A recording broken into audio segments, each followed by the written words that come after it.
તો કડી પોલીસ સ્ટેશનમાં 5 આરોપીઓ જે કાતિલો છે ખ્યાતિ હોસ્પિટલના તેમની સામે ફરિયાદ દાખલ કરવામાં આવી છે।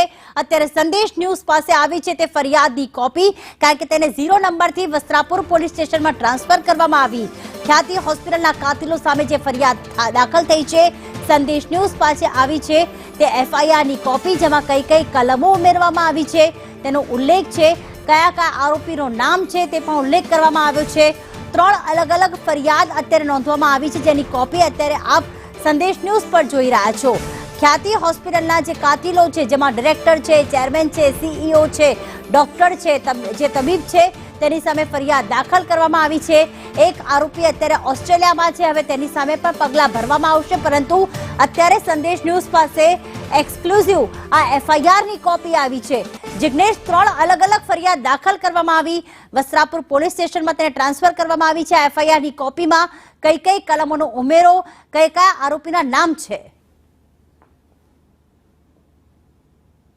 પ્રીતિ, વાત કરવામાં આવે તો જે કુલ 3 ફરિયાદો ગઈકાલે એક જ દિવસે અને એક જ કલાકની અંદર અલગ અલગ 2 પોલીસ સ્ટેશનોમાં નોંધાઈ। સાંજે 7 થી 8 વાગ્યાના સમયમાં, એટલે કે એક જ કલાકની અંદર પહેલા 2 ફરિયાદો કડી પોલીસ સ્ટેશનમાં અને અન્ય એક ફરિયાદ વસ્ત્રાપુર પોલીસ સ્ટેશનમાં નોંધાઈ। કડી પોલીસ સ્ટેશને જે 2 ફરિયાદો નોંધાઈ છે તેમાં જે મૃતકો હતા તેમના પરિવારજનોએ ત્યાં ફરિયાદ નોંધાવી હતી અને તે ફરિયાદ 0 નંબરથી વસ્ત્રાપુર ખાતે ટ્રાન્સફર કરવામાં આવી છે, કારણ કે આખા ગુનાની જે શરૂઆત હતી તે કડી ખાતેથી થઈ હતી। ગામમાં મેડિકલ કેમ્પ યોજાય છે, ત્યાંથી તે લોકોની ફોર્મ અને ડિટેલ ભરી અને તેમને બસ મારફતે અમદાવાદ સારવાર માટે લાવવામાં આવે છે અને જ્યાં તેમના મૃત્યુ થાય છે, એટલે કે ગુનાની શરૂઆત ત્યાંથી થઈ હોવાથી 2 ફરિયાદ કડી ખાતે નોંધાઈ, જે સાંજે 7:30 વાગ્યાના અરસામાં પોલીસ મથકે નોંધાઈ હતી। વધુ એક ફરિયાદ 7:45 વાગે સરકાર તરફે વસ્ત્રાપુર પોલીસ સ્ટેશનમાં નોંધાઈ છે અને જેની તપાસ પણ વસ્ત્રાપુર પોલીસ ચલાવી રહી છે। જો ફરિયાદની વાત કરવામાં આવે તો ફરિયાદના અંદર જે કલમો દાખલ કરવામાં આવી છે તે કલમો 105, 110, 336(2), 336(3),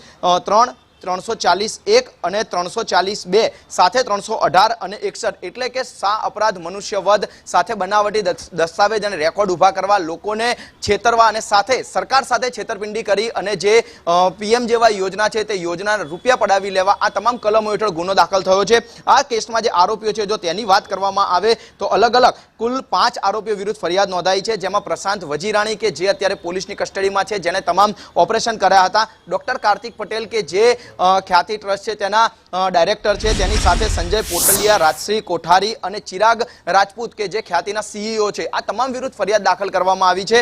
જેમાં કાર્તિક પટેલ છે તે છેલ્લા કેટલાક સમયથી ઓસ્ટ્રેલિયા હોવાની પોલીસ તપાસમાં હકીકત સામે આવી છે। તો બીજા અન્ય આરોપી, જેમાં સીઈઓ ચિરાગ રાજપૂત કે જેઓ ગઈકાલ સવાર સુધી ખ્યાતિ હોસ્પિટલે હાજર હતા અને પોતાની પાસે તમામ પુરાવા હોવાના દાવા કરતા હતા, તે પણ જ્યારે તેમને ફરિયાદ થવાની ગંધ આવી, કારણ કે ગાંધીનગરથી સરકારી આદેશ છૂટ્યા હતા કે આ અંગે ફરિયાદ દાખલ કરવામાં આવે। આરોગ્ય વિભાગની જે 6 સભ્યોની કમિટી હતી તેની તપાસમાં હકીકત સામે આવી કે શરૂઆતથી લઈ અને દર્દીઓના મૃત્યુ સુધી જે સંચાલકો છે તેઓએ ખોટું કર્યું છે, માટે આ ફરિયાદ દાખલ કરવામાં આવે અને તેને લઈ જ્યારે ફરિયાદ દાખલ થવાની શરૂઆત થઈ ત્યારથી તમામ જે લોકો હતા, જે આરોપીઓ હતા, ડોક્ટરો હતા, હોસ્પિટલના સંચાલકો હતા, તેઓ હોસ્પિટલ છોડી અને ફરાર થઈ ગયા હતા। પ્રશાંત વજીરાણી પણ પોતાની ગાડી કે જેઓ ખ્યાતિ હોસ્પિટલ ખાતે મૂકી અને ભાગી છૂટ્યા હતા તે ગાડી લેવા આવતા જ પોલીસે તેમની ધરપકડ કરી અને અત્યારે પ્રશાંત વજીરાણી પોલીસની કસ્ટડીમાં છે।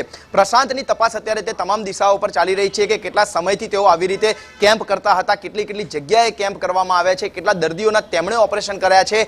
જે રિપોર્ટ હેલ્થ ખાતાએ સોંપ્યો છે કે જે રિપોર્ટની અંદર સ્પષ્ટ ઉલ્લેખ કરવામાં આવ્યો છે કે દર્દીઓના જે રિપોર્ટ હતા તેના કરતાં તેમના દર્દીના પરિવારજનોને ડરાવવા માટે ખોટા રેકોર્ડ ઊભા કરવામાં આવ્યા, ખોટા તેમને જે કહી શકાય કે તેમની બીમારી ખૂબ જ ગંભીર છે તેવું બતાવવામાં આવ્યું। તે તમામ મુદ્દે અત્યારે પોલીસ તપાસ કરી રહી છે। આ રિપોર્ટ કોણે બનાવ્યા, શું પ્રશાંત વજીરાણીએ જ બનાવ્યા છે કે હોસ્પિટલના અંદર કોઈ સ્ટાફે આ રિપોર્ટ બનાવે છે, તે અંગે પણ તપાસ ચાલી રહી છે। માટે પોલીસ પ્રશાંત વજીરાણીના 14 દિવસના રિમાન્ડની માંગ કરી શકે છે। આજે સાંજે 4 થી 5 વાગ્યાના અરસામાં વસ્ત્રાપુર પોલીસ તેને કોર્ટમાં રજૂ કરશે। અત્યારે માત્ર વસ્ત્રાપુર પોલીસ સ્ટેશન ખાતે જે ફરિયાદ થઈ છે તેમાં તેની ધરપકડ થઈ છે। આગામી સમયમાં જે કડીની બંને ફરિયાદો છે તેમાં પણ સત્તાવાર તેની એક બાદ એક પોલીસ ધરપકડ કરી શકે છે। આભાર જિગ્નેશ, વધુ અપડેટ માટે સંપર્કમાં રહીશું।